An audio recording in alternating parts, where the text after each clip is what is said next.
Goeiemiddag luisteraars, dis Johan Willemse wat gesels. Baie dankie of welkom aan die minister van Landbou, meneer Oukamp. Hooplik kan die hele landbou nou fokus om die bedryf vorentoe te neem, die regte beleid in plek te kry en te implementeer en sommer terselfdertyd die hele amptenary wat die groot stok in die wiel is met beleid, en dit sien ons ook met die koringbedryf se tariefding, baie dieselfde, die argwaan waarmee boere hanteer word deur amptenary, dat dit uitgesorteer kan word. Het is ook vir my belangrik omdat mense besef, die wat voetjie gespeel het met die regering en die minister en wit broodjie gesoek het, dit het na my mening sleg geboomerang. Ons moet die regering verantwoordbaar hou, dit beteken nie jy moet jou baie ongeskik gedra nie, maar jy moet ferm wees en standpunt inneem, dis hoe ons die bedryf vorentoe gaan vat en gaan forceer om die regte beleid te implementeer. Natuurlik kan ons nou hoop, dat kom spoed met die inenting van back and closure, dat ons vinnig kan vorentoe gaan en ook dat ons uitvoere binnekort kan begin verbeter. Dit is krities, beesboere, veeboere trek baie swaar. Goeie nuus, brandstofpryse redelik gedaal, 2 na 3 rand per liter hierdie week. Daar is nog heel waarskynlik nog 'n bietjie daling in volgende maand. En belangrik wat daar misgekyk is, die minister van Mineraal en Energie Sake het so tussendeur al hierdie gaar waar gesê hulle hersien die kleinhandelprysformule vir brandstof. En dat as hulle daarna kyk, hulle dink die prys kan afkom na 14 rand per liter toe. Nou die afleiding wat ons maak op die stadium is, hulle wil die belastingdeel, die heffings wegneem, dit op ander maniere vorder, dis natuurlik die teenpunt wat sleg is, maar ek dink vir ons in die landbou, vir ons in die platteland wat baie moet ry en selfs vir ander dele van die ekonomie kan dit baie groot verligting gee. So hopelik kom ons daar vinnig daarby uit.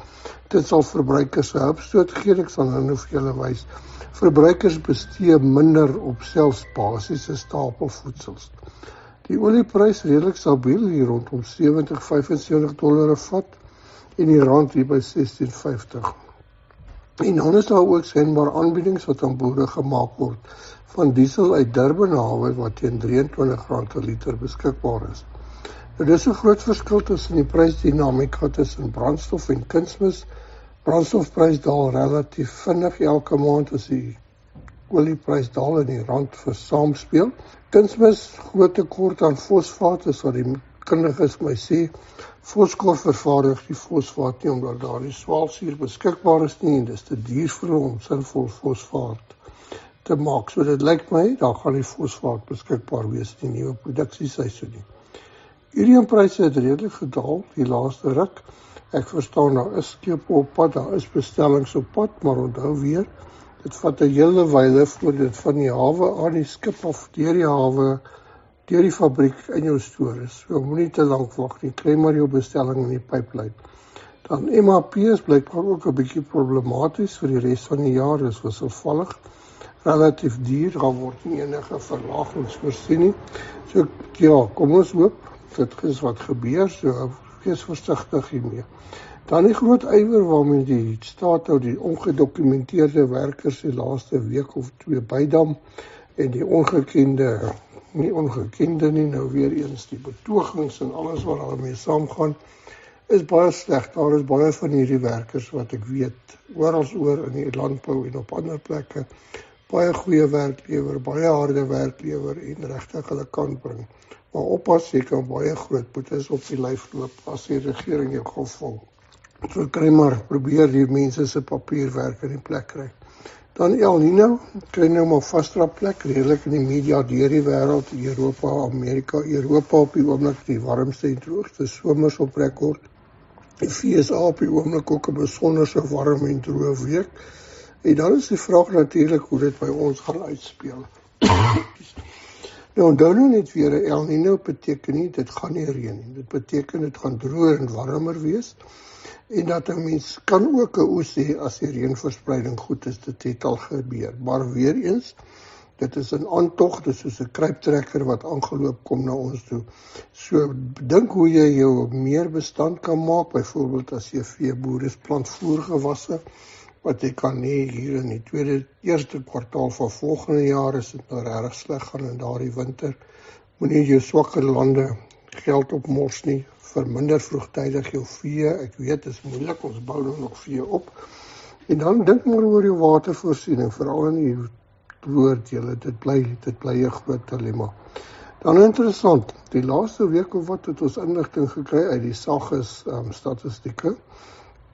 Die menslike verbruik van mieliemeel en koringstreepbrood het redelik gedaal sedert die brandstofprys in Maart maand gestyg het, Maart, April. En die hoë rentekoerse nou, ek dink dit is vir mense bewys dat verbruikers se beursies plat is as hulle begin minder basiese voedsel koop. Voeg hier natuurlik ook by baie duurder elektrisiteit wat ingetree het, en dan sal 'n mens verbaas wees. En natuurlik die onstabiliteit met die immigrante, baie van die spaarwinkels wat hulle voedsel voorsien. Ek wys vir julle die grafiek nou, kyk dit gou 'n bietjie. Dit is die kleinhandelpryse van verskillende voedselprodukte vanaf Mei 2023 na Mei 26. Nou die eerste een wat ek daarin sit is die inflasie oor hierdie tyd was 13%. Nou rys het met so 10% gestyg oor die hele periode. Ons voer so 1,2 miljoen ton rys in, maar kyk familiemeel, onder die 6%, witbrood 3%, aardappels 4% oor die 3 jaar, en dan natuurlik beesvleis wat nou redelik duurder is om verskeie redes. Maar kyk wat het met hoender gebeur. Hoeveel minder is hoender se prys? En dit is natuurlik deel van die dinamika op die oomblik wat in die kleinhandel uitspeel, maar ek dink dit is vir ons regtig 'n bietjie skokkend om te sien dat mense minder basiese voedsel koop, en dit kan nie goed wees nie. Kom ons vat 'n advertensiebreek en kom ons terug en gesels verder. Die wêreld was verlede week nog erg deurmekaar en dan word daar boonop 'n super El Niño vir die toekoms ook voorspel. Moenie dat hierdie tipe nuus jou onderkry nie. Jy moet dalk mooi dink en beplan om jou boerdery se somme te laat klop, want kontantvloei is koning. Maar wat daarvan as jy skare genade 'n geleentheid gee om na jou bateversekering te kyk? Ons mag jou dalk net help om soos met van ons tevrede kliënte tot R40,000 of meer per maand op jou versekeringspremies te bespaar. Kontak sommer nou 083-630-8306 vir 'n gratis kwotasie. Skare genade is 'n finansiële diensteverskaffer met lisensienommer 51779 en steeds die beter manier om jou risiko's te bestuur. Welkom terug luisteraars en natuurlik baie dankie vir Skare Genade. Ja, hulle doen groot werk, praat met hulle, daar's baie opsies om geld te spaar in jou korttermynversekering en selfs andersins om jou risiko te bestuur. Nou Amerika het hulle eerste plantsyfers bekend gemaak, nie groot verskil van wat ons verwag het nie. Op die oomblik redelik droë weer wat daar heers, warm toestande. So dit sal seker vorentoe 'n effek op die pryse hê. Dit is 'n bietjie gou hier by ons. Safex so effe kop opgetel, maar beweeg eintlik maar meestal sywaarts, rondom 3100, 3200 vir witmielies, nog steeds 'n duur vir die veevoermark. Daar is so omtrent 31% van die verwagte oes gelewer, so die oesproses is baie stadig. Geelmielies hier by die 3200, so wit is regtig nie op die oomblik in die veevoermark nie.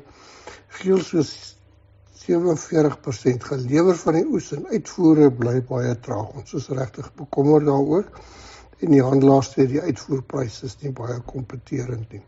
Dit geld ook vir sojas waar hulle sê die soja uitvoere stadiger is wat ons verwag het en dit het natuurlik ook sê te doen met die prys wat nie baie kompeterend is op die oomblik nie. Safex het so rondom 6900 beweeg, hy was sywaarts. 90% van die oes is gelewer en daar is ook heelwat aanleidings dat boere hulle eie saad terughou vir die nuwe seisoen, alles in pogings om insetkoste laag te hou. Sonneblom, so 95% van die oes is gelewer, hy kruip al verby R9000 en na 9100 in 'n opwaartse tendens. So dit is redelik 'n goeie nuus. Dan koring.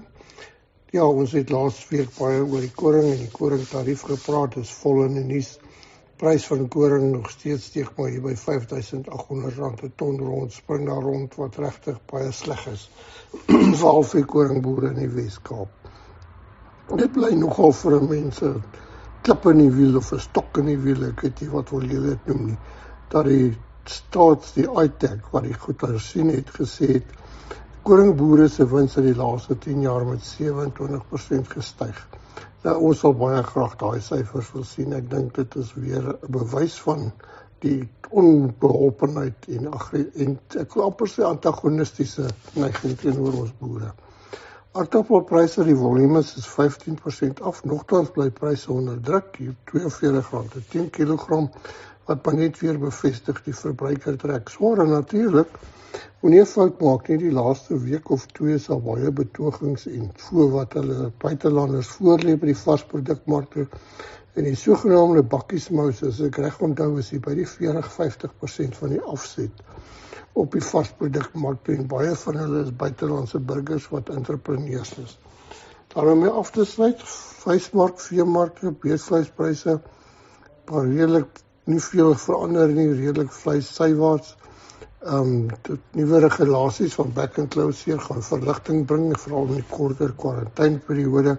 So daar is so effens 'n beweging vir albei bees en skaap, maar ek dink is nog te gou. Ons moet eers al hierdie goed onder beheer kry. So klas A pryse, bees sywaarts 65, klas C so klein bietjie op 58, maar speenkalvers bly baie sterk hier by R45 per kilogram. Wat vir my sê dat voerkrale redelik sterk aan die aankoop is en dit kan help om die bedryf om te draai. Lamvleispryse hier by die R110 per kilogram, wat natuurlik baie goed is. Klas C pryse ook R79 per kilogram. So dit is regtig goed, dit help die skaapboere. Wolpryse bietjie vasgesteek hier rondom R278 per kilogram vir gesertifiseerde wol. En dan natuurlik die ou storie, as jy kwaliteit het, 18,5 mikron, R313 per kilogram vir jou RWS wol. So ja, die skaapwolbedryf is nou weer 'n slag redelik goed winsgewend. Dan varkvleispryse verder teruggesak, soos ons verwag het. Dit is die seisonale tendensie rondom R31 per kilogram. Hoenderpryse ook bietjie laer hier na R33 per kilogram vir bevore hoender. Dan terloops eierproduksie. Eierproduksie het baie skerp toegeneem die laaste jaar. Onthou daar was ook 'n insinking met voëlgriep, heel wat meer wat geproduseer word, maar die prys hou redelik goed hier by R22 per dosyn. En dit is natuurlik makliker vir graanboere om tot die eierbedryf toe te neem. Dit is nie so intensief, kapitaalintensief soos braaikykers nie.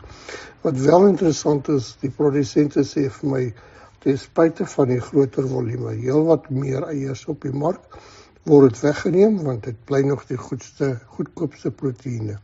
Ek dink dis die nuus. Groete van Johan Willemse en veilig stroop en bly warm in die koue en kyk na julle diere.